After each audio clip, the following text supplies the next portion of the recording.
Welcome to employees pensions news. Friends, ఇప్పుడే అందిన వార్త. ఈపీఎఫ్ఓ పెన్షనర్లకు అధిక పెన్షన్పై గుడ్ న్యూస్ వచ్చేసింది.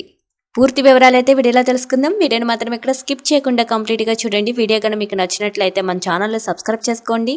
అదేవిధంగా లైక్ చేసినట్లయితే మరింత మందికి సమాచారం అనేది చేరుకుంటుంది. ఫ్రెండ్స్, ఇంకా లేట్ చేయకుండా వివరాల్లోకి అయితే వెళ్ళిపోదాం.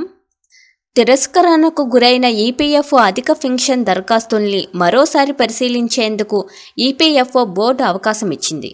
భారతీయ ముజుద్దూర్ సంఘ్ ప్రయత్నాల కారణంగా తిరస్కరించిన దరఖాస్తుల్ని మరోసారి ప్రాసెస్ చేసేందుకు బోర్డు అంగీకరించిందని, ఈ మేరకు జోనల్ ప్రాంతీయ కార్యాలయాలకు ఆదేశాలు జారీ అయ్యాయని బోర్డు సీబీటీ సభ్యుడు సుంకరి మల్లేశం తెలిపారు.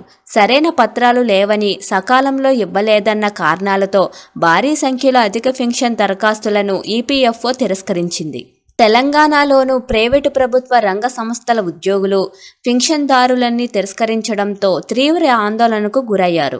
ఈపీఎఫ్ఓలో అధిక పెన్షన్ దరఖాస్తు ఒకసారి తిరస్కరణకు గురైతే దానిని తిరిగి పునరుద్ధరించే అవకాశం లేకుండా పోయింది. గడువులోగా దరఖాస్తులు పరిష్కరించాలన్న ఉద్దేశంతో అధిక సంఖ్యలో తిరస్కరించడంతో ఉద్యోగ సంఘాలు తీవ్ర ఆగ్రహం వ్యక్తం చేశాయి. ఈ పరిస్థితిని గమనించిన బీఎంఎస్ సీబీటీ సభ్యుడు మల్లేశం కేంద్ర కార్యాలయానికి వివరించారు. దీంతో తిరస్కరణకు గురైన దరఖాస్తులను తిరిగి పునరుద్ధరించేందుకు ఆప్షన్ను కార్యాలయం అందుబాటులోకి తీసుకువచ్చింది. క్షేత్రస్థాయి అధికారులు వాటిని మరోసారి పరిశీలించాలని సూచించింది.